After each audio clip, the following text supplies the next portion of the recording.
Hey guys, welcome back to my beautiful YouTube channel. If you are new here, I'm Peace from Uganda, the beautiful pearl of Africa. And for the returning subscribers, thank you very much for always coming back to watch my videos. You guys are the real MVPs on this channel.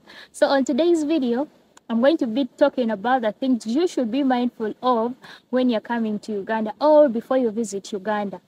Before we get into the point, I want to let you guys know that none of this is 100% the Bible. Not every Ugandan thinks this way, and not every Ugandan is bothered by this. Without wasting any more minutes, let's dive right into the video. Number one, greetings. There are over 40 languages in Uganda because every tribe speaks their own language. But luckily, the official language is English. So greeting will get easier. And when you're greeting somebody in Uganda, don't simply say hi. You're supposed to say, hey, how are you? Because it's customary in Uganda to ask somebody about their well-being. When addressing elders, you have to add a sir or a madam. Good morning, sir. Good morning, madam. That's how we show respect to our elders. And don't be surprised when you see Ugandan girls kneeling down to greet elders. It's another way we show respect to elders, to husbands, and to guardians.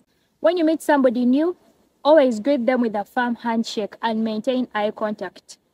Often at times, you hear small children or little children saying, bye, Muzungu, bye, Muzungu.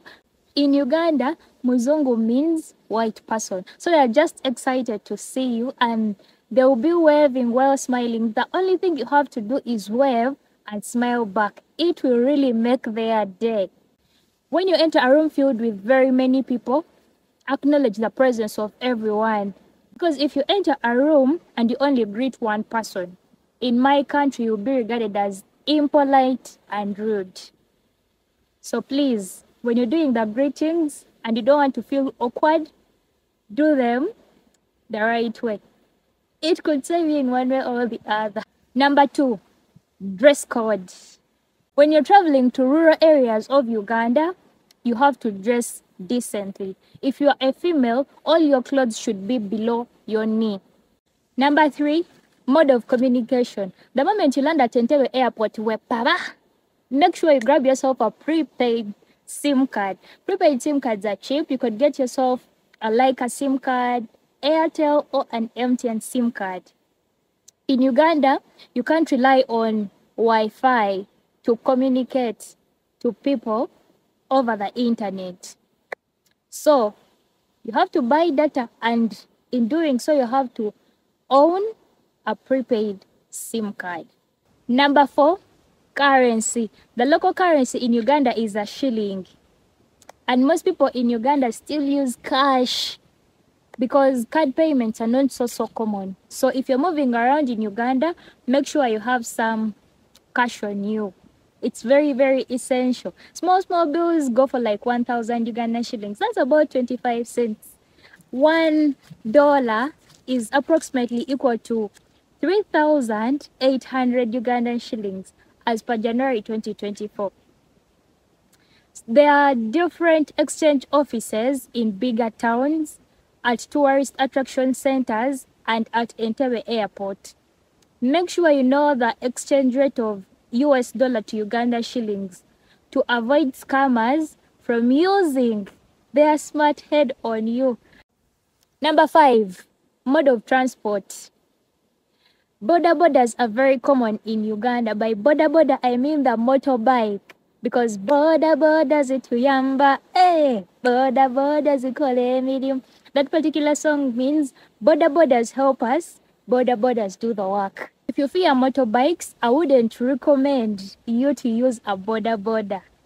Alright? But if you want to get the experience of moving around on a boda, then I would advise you to download the Safe Boda app and order your ride from there. There is also Safecar on there. Safecar works like the Uber and the Bolt. Uber and Bolt are also around or available, but they only stop in bigger cities. So in small cities, you still find bodas. You find the public means of transport, which we call the taxis. and they can take you around at a cheap cost. Roads in Uganda are not in a high class state, but they are good enough, and most of them are being improved by the government so that you guys who come in and us who live here, we get to use them comfortably without fear of accidents. If you're traveling to rural areas, make sure you carry some boots with you, gum boots, because when it rains, the feeder roads in rural areas at times become impassable. And you have to hop up from the border and use your feet to move to a certain distance so that whoever is driving you can maneuver through the muddy roads and take you to your final destination. 6. Electricity plugs. Few areas outside the city actually have electricity. You'll even find some lodges or hotels using solar. Electricity won't be on for some portion of the day. Carry a power bank, a powerful power bank, and extra batteries for your camera. 7. Food. Let's talk about food. The local food in Uganda consists of matoke, cassava, potatoes, sweet potatoes, beans, gin nuts, meat, and fish. Then you can also have pumpkins and yams and green vegetables such as nakati, dodo, and sunsa. These are the meals that are usually served in local restaurants, and a plate of food can go for as low as $1. The beauty with Uganda is that there are fresh fruits everywhere, and the fruits are super affordable. The most popular Ugandan street food is a Rolex. In my country, we don't wear the Rolex, but we eat it. So if you come to Uganda, please make sure you try the Rolex. The other popular Ugandan street food is chikomando. Chikomando is basically chopped chapatis mixed with beans and greens on the side. If you visit somebody's home, they'll offer you a plate of food. Ugandans are very generous people. And it's okay to leave some food on the plate. It will simply signify that you're satisfied. But if you finish your food, your host will definitely ask you, should we add you more food? Most Ugandans, especially in rural areas, don't use forks and spoons for eating. We utilize our hands for eating, and it's a must to wash hands before eating any meal. The kitchen is out of bounds for foreigners or for visitors. So you definitely see a small girl or a boy coming with a jug of water to pour for all the visitors so that they get to wash their hands. In my country, before food is eaten, a prayer must be said.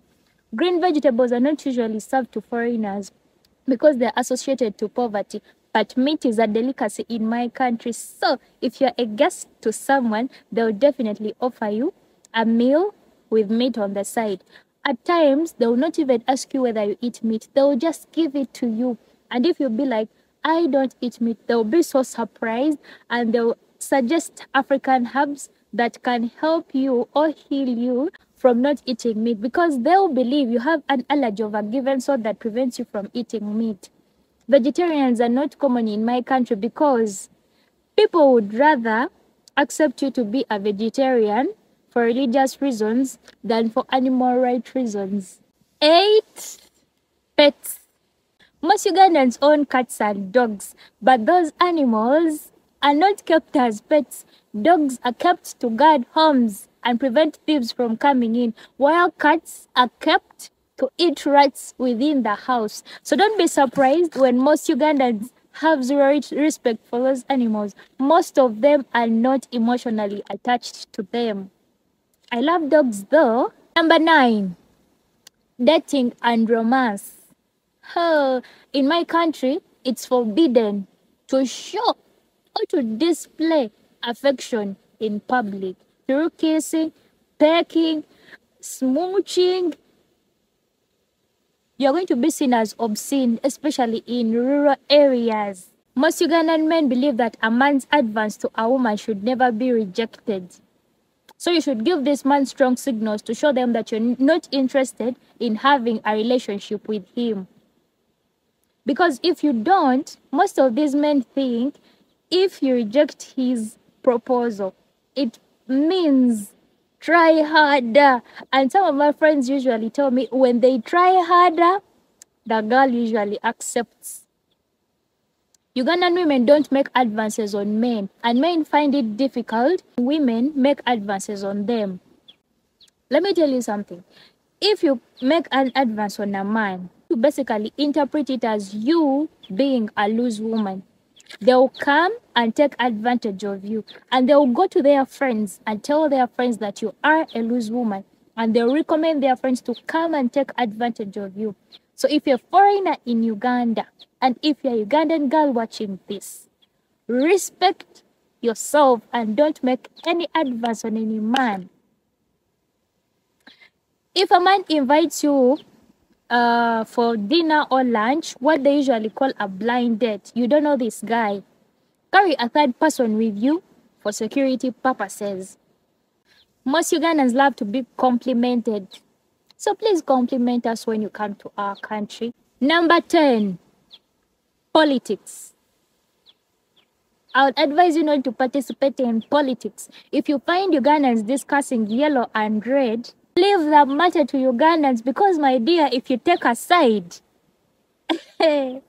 people are going to show you fire. Bonus point, in Uganda, we wash using our hands. So if you're given a house manager to help you wash your clothes, please be respectful. Don't give them your underwears to wash them for you. And if you have washed your underwears, do not dry them or hang them in public places. You're going to be seen as poorly brought up. So those were my 10 plus points. If you have not yet subscribed to my YouTube channel, please subscribe. Turn on the post notification bell so that you get notified every time I post a new video. Thank you guys for watching this video up to this exact point. Let's meet in another one. I love you all. Bye bye.